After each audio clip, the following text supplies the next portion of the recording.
La dernière ligne droite avant les Survivor Series, qui je le rappelle se tiendront dans la nuit du dimanche 21 novembre au lundi 22 novembre à 2h du matin en exclusivité sur le WWE Network. Il y a 1 milliard de contenu qui est sorti sur les chaînes CCL Catch et en effet, vous me l'avez fait remarquer, j'ai oublié de pronostiquer lors du Sturistradamus, celle qui remportera le combat entre Becky Lynch et Charlotte Flair. Eh ben, à mon avis,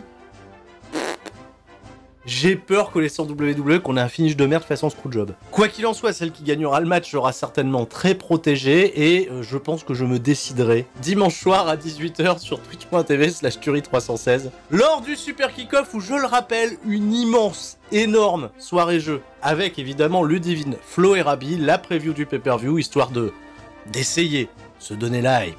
Mais venons-en à la raison pour laquelle vous avez cliqué sur cette vidéo, tout simplement pour avoir la review, le détail, l'analyse, l'expertise de cet épisode de SmackDown qui s'est déroulé dans la nuit du vendredi 19 novembre au samedi 20 novembre en direct de Hartford dans le Connecticut. Et pour résumer cet épisode, il y a eu exactement tout ce que j'aime à la WWE et également tout ce que je déteste. Un bon début, une bonne fin et au milieu c'était...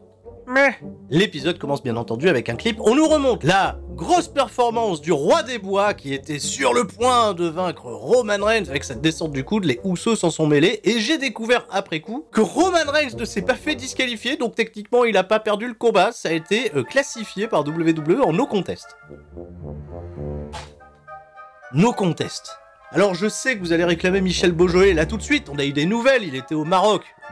Il va tout faire pour être présent au Survivor Series et on l'espère qu'il aura un regard arbitral plutôt impartial. L'aftermatch, vous le connaissez, Roman Reigns à l'aide des Usos a usurpé l'identité du beau roi et s'est autoproclamé comme les commentateurs l'ont annoncé, comme Paul Heyman et les Usos l'ont annoncé, à savoir le Tribal King. Alors sans plus tarder, les Usos dans le ring avec le trône de Xavier Woods, la cape du Roi des Bois, le sceptre du Roi des Bois, la couronne du Roi des Bois. Mais qu'est-ce qui se passe? C'est une prise de pouvoir, ils veulent tout simplement couronner le chef tribal, le roi de la tribu, le Tribal King, tout ce que vous voulez. Donc ça y est, Roman Reigns fait son entrée, façon sexe évidemment, et Roman Reigns va prendre un long moment pour observer le décor, laisser son conseiller Paul Heyman le flatter comme d'habitude, pour ensuite l'interrompre, prendre le micro et leur dire les frères, c'est quoi? Qu'est-ce que c'est que tous ces artifices là? J'ai pas besoin d'être couronné, j'ai pas besoin de tous ces accessoires pour prouver que je suis le meilleur. Ça sert à rien, ça démontre rien, j'ai pris cette couronne la semaine dernière tout simplement parce que je le pouvais.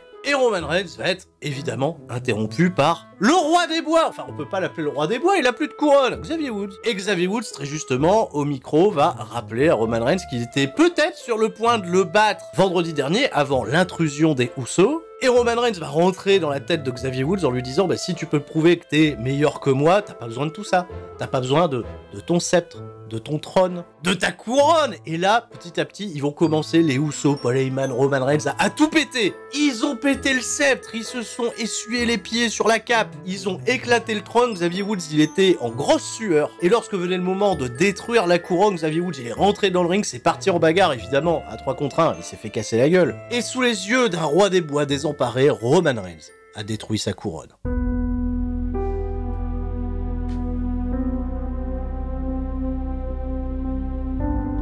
Une scène totalement abominable. Le Roi des Bois, déjà déchu de son règne. C'est tout un univers qui s'effondre et encore des vannes que WWE me reprend. La mort du Roi des Bois. Vite, une collecte, achetez des galettes des rois, faut bien qu'ils reprennent la fève et qu'ils redeviennent rois. Mais c'est pas pour maintenant, parce que comme vous le savez, il reste un spot dans l'équipe de SmackDown pour les Survivor Series. Et qui va obtenir ce spot? Eh ben non, ça va pas être Walter, il y aura pas de surprise, il va y avoir un Fatal 4-Way pour désigner le dernier membre de l'équipe, un Fatal 4-Way auquel participe Sheamus qui fait son retour, Ricochet, Cesaro et MC Jinder Mahal, le nouveau top babyface de la compagnie. Pas du tout.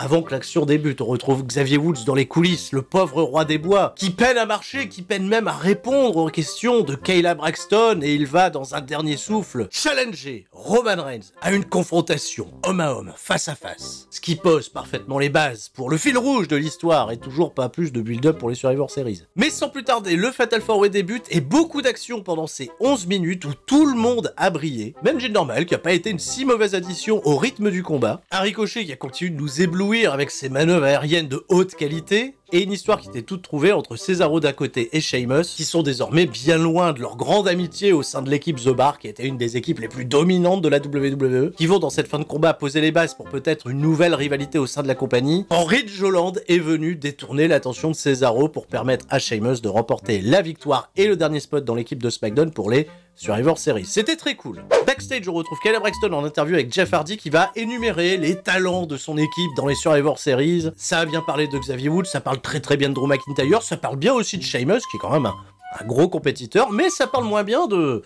Joyeux Corbin. Et bah qu'est-ce qui se passe, Joyeux Corbin, Joyeux Copain, bah il se pointe et il se fout de la gueule de Jeff Hardy. L'occasion de retrouver notre incroyable blague hebdomadaire avec Joyeux Copain qui va nous poser cette devinette. Comment Jeff Hardy choisit la couleur de son maquillage? Bah tout simplement en essayant de s'accorder avec sa nuque rouge. Ça, redneck. Ouais, il l'a traité de redneck. Bah riez, ouais, tout le monde se barre, tout le monde se roule par terre, sauf Adam Pearce. Ah ouais. Qui s'est pointé sans Von Wagner, peut-être que le projet a déjà été abandonné. Pour réclamer l'unité au sein de l'équipe de SmackDown, il ordonne ce soir un combat entre Jeff Hardy et Madcap Moss. Ce qui amuse beaucoup Jeff Hardy. Backstage, on a également une courte entrevue de Megan Morant en compagnie de Sheamus et de Ridge Holland. Et Sheamus, il est aux anges parce que Ridge Holland, il lui a fait plein d'éloges ces dernières semaines. Il lui a permis, voilà, d'intégrer l'équipe de SmackDown. Et il se félicite bien de cette nouvelle union. D'ailleurs, ils se marrent beaucoup tous les deux. Ils me rappellent déjà, Joyeux Copain, Joyeux Corbin, qu'est-ce qui se passe? WWE, vous bouquez tout le monde de la même manière. On découvre un long clip de recap de toute la storyline entre Becky Lynch et Charlotte Flair, de toute l'histoire à partir du début. Tu vois, elles sont copines, elles se trahissent, bagarre d'ego. Charlotte c'est la meilleure, Becky c'est la meilleure. Le clip est super bien produit, il donne vachement envie de voir le combat. Donc pour ma part, c'est un grand oui. Et si j'étais pas aussi indécis sur la nature du finish, je vous le cache pas, j'aimerais bien voir ce match en main event des Survivor Series. Et allez, on est parti dans ce ventre mou infâme de cet épisode de SmackDown avec la division par équipe féminine. Parce que même à SmackDown, figurez-vous, il y en a une. Alia, elle fait équipe avec Naomi. Elles vont affronter une équipe que j'ai envie de renommer d'instinct la Roll-Up Zone parce que je pense qu'elle totalise un nombre de Roll-Up Zone totalement incroyable à la WWE. Natalya et Shayna Baszler. Et bah ma grande surprise, il y aura pas de roll-up, il y aura pas de vomi non plus. Parce que l'arbitre du match va décider de niquer le finish avec un fast count Natalya, Naomi en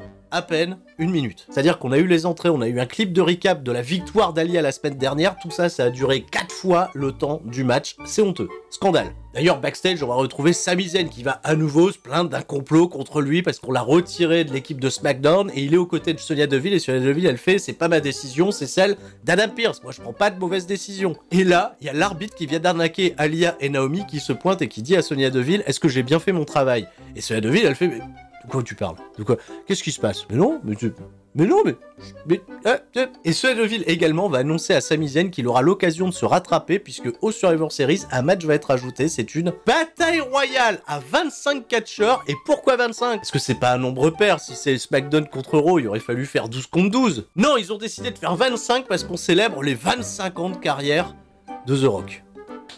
Alors non, The Rock il a pas eu 25 ans de carrière, si tu mets bout à bout tous ses années actives, il a même pas 10 ans. C'est plutôt les 25 ans qui marquent ses débuts au Survivor Series 96, et si vous espériez peut-être voir The Rock au Survivor Series, techniquement parlant, c'est pas possible, il est en tournage en Australie. Maintenant avec WWE, voilà, il y a des avions qui partent dans tous les sens, il peut venir faire un coucou, il viendra peut-être faire un coucou, pour l'instant, on n'en sait rien. Jeff Hardy contre Joyeux Copain qui vient en ring accompagné de Joyeux Corbin. Bon, Jeff Hardy, il a pas apprécié que Joyeux Copain il vienne accompagné de Joyeux Corbin, alors il a une blague pour eux. Comment appelle-t-on un professeur de kebab? Un donneur de leçons. Voilà, à ce niveau, Madcap Moss, hein. Eh ben faites entrer le kebabier qui va assister Jeff Hardy dans un combat extraordinaire qui va durer 1 minute 30. Voilà, je sais pas trop quoi en dire, Joyeux Corbin il a tenté d'intervenir, Drew McIntyre il s'est imposé. Jeff Hardy, il a gagné avec un roll-up et on n'en parle plus, voilà, huile de les Survivor Series. En créant des rivalités au sein des équipes, hein, comme ça on pourra se poser la question à peu près 1000 fois aux Survivor Series, vont-ils pouvoir coexister? Paul Heyman au téléphone pour évidemment réclamer un maximum de pouces bleus sur cette vidéo pour donner la force. Avant, les Survivor Series interrompues par Kayla Braxton, Paul Heyman il joue le truc, il a failli avoir un arrêt cardiaque, ah, arrête de me faire peur. Kayla Braxton elle demande à Paul Heyman s'il a entendu Xavier Woods réclamer une confrontation avec Roman Reigns ce soir et Paul Heyman fait oui je sais j'ai vu. Eh bien la réponse est oui. Donc ce soir, dans le main event, plutôt le dernier segment de la soirée, confrontation entre Roman Reigns et Xavier Woods. Mais c'est le moment de retrouver notre troubadour préféré, Rick Boogs. puisque Shinsuke Nakamura, dans un tout petit instant, va affronter Angel Garza. Eh oui, il est là, mais il s'appelle plus que Angel maintenant. Pourquoi on dit Angel Garza? Mais j'ai envie de l'appeler Angel Garza, laissez-moi l'appeler Angel Garza. Angel Garza qui avait battu Shinsuke Nakamura dans un match tag la semaine dernière. Il a été buildé plutôt fort, et puis il gagne tout en plus, les Lotarios, depuis leur arrivée à SmackDown. Et bah allez, on va tout de suite niquer la hype. La même construction pour le match précédent, 1 minute 45. Carrillo, il a essayé de s'en mêler, Rick Books, il l'a contré, Angel Garza, il a été distrait, et puis voilà, Kinshasa, victoire de Nakamura, 1-2-3, qui reprend du momentum avant sa confrontation de dimanche contre Damien Priest. Pas de promo d'après-match, pas d'interview, pas de duel à distance avec Damien Prieur, personne n'est là, aucune hype pour ce combat. Ça va être bien dans le ring, voilà, mais ça a pas du tout été construit. Bon, je vous cache pas, là, les 3 matchs d'affilée à 1 minute 30, ça m'a plombé. Et histoire de rester bien plombé, on a un argument backstage entre Shotzi Blackheart et Sasha Banks qui sont prévus pour s'affronter, et Sonya Deville qui vient entre les deux les séparer en leur disant « J'ai besoin d'unité dans l'équipe de SmackDown, alors après votre match, vous serrez la main. Serrez-vous la main, mais après le match. » Sasha Banks contre Shotzi, c'est assez moyen. Ils ont laissé du temps, 11 minutes de combat, ok. Je suis toujours pas convaincu de Shotzi en heel. Elle qu'on a considérée à l'époque de NXT, la fille qu'on invitait au barbecue, hein, tellement elle paraissait cool et sympa. La voir en heel avec juste un excès de colère et de jalousie un peu incontrôlée envers Sasha Banks, qui a besoin, elle, de se rassurer en tant que babyface, et ben, ça m'embarque pas. Cela dit, victoire de Sasha Banks avec une version améliorée du crossface qui était vraiment très cool. Elle a utilisé son pied pour étrangler Shotzi Blackheart et c'était plutôt pas mal. À la fin du match, elle a réclamé sa poignée de main et Shotzi Blackheart, un petit peu intimidée parce que Sonya Deville a été là pour surveiller, elle lui a serré la main et Sasha Banks lui a porté un backcracker et voilà, ça s'est terminé là. On a un promo package pour Xia Li qui est toujours pas là. Elle a pas pris le train, elle a pas pris le bus, elle est toujours pas arrivée, elle est pas SmackDown. Mais ils ont un peu plus soigné le trailer. Ils ont fait un truc un petit peu ambiance BD où ils ont présenté sa vie, son passé. À la mort de son père, elle a dû devenir le chef de famille en se montrant vaillante et courageuse. Alors impossible de penser qu'elle débutera en tant que heel, ça sera une grosse babyface. On la surnomme désormais le protecteur et elle arrive bientôt. Bientôt, on sait pas quand, bientôt. Kayla Braxton en interview avec Toni Storm qui est un petit peu déçu mais pas véritablement étonné que Charlotte Flair ait tourné les talons et ait pas accepté son challenge. On nous illustre bien entendu tout ça avec des images et Charlotte Flair va se pointer, va dire ok, tu mérites pas d'avoir une chance pour le titre, mais après avoir battu Becky Lynch sur Survivor Series, et ben on s'affrontera. Et c'est l'heure de la confrontation ultime entre le roi des bois, qui n'est plus roi, et Roman Reigns qui rentre lentement au ring, et avant de pénétrer dans le ring, alors que Xavier Woods lui avait bien demandé de venir seul, le mec va faire appel aux Usos, et là les Usos vont pas arriver. Enfin si, ils vont arriver, mais de force. Voilà, ils sont balancés, tu vois, depuis... C'était bien, c'était assez visuel, et bien entendu, Biggie est arrivé pour confronter Roman Reigns. Le gros clash, enfin, un peu teasé, belle réaction de la part du public. On va voir Biggie et Roman Reigns, je le rappelle, au Survivor Series, si vous étiez pas au courant. Et Roman Reigns va être traîné dans le ring, il va subir une grosse correction de la part des membres du New Day. Les Usos vont revenir à la charge, ce qui va permettre à Roman Reigns de s'échapper, il va y avoir un gros face-off final. C'était pas trop mal, ils ont pas fait la connerie d'annoncer la présence de Biggie, même si, bon, c'est un peu bizarre quand même de le voir arriver, sa musique d'entrée. Le mec, il était en tenue parce qu'il a fait le dark match derrière, ils ont fait un 3 contre 3, la Bloodline contre le New Day et Drew McIntyre. Je vous l'ai déjà dit, je suis un peu nostalgique de l'époque où les mecs arrivaient en civil, qu'on balançait de la sécurité parce qu'ils appartenaient pas à la branche. Mais soit, c'est en effet une construction très étonnante pour les Survivor Series, maintenant qu'on a eu tous les weekly, tous les go-home shows. Est-ce que cette formule Raw contre SmackDown ne devrait pas être la dernière, et voir, on l'espère, à partir de 2022, construire des vraies équipes 5 contre 5 au sein des branches respectives pour s'affronter, pour mettre fin à certains conflits. Bien entendu, on aura l'occasion de reparler de tout ça lors du SKO demain soir à partir de 18 h sur twitch.tv/Tuerie316. Grosse soirée jeu, je le rappelle. Et sur ce, tout le monde va rester fort, sauf mes heures de sommeil. Comme d'habitude, je vous dis à la prochaine, c'était Tuerie, et encore une fois, ciao bye bye.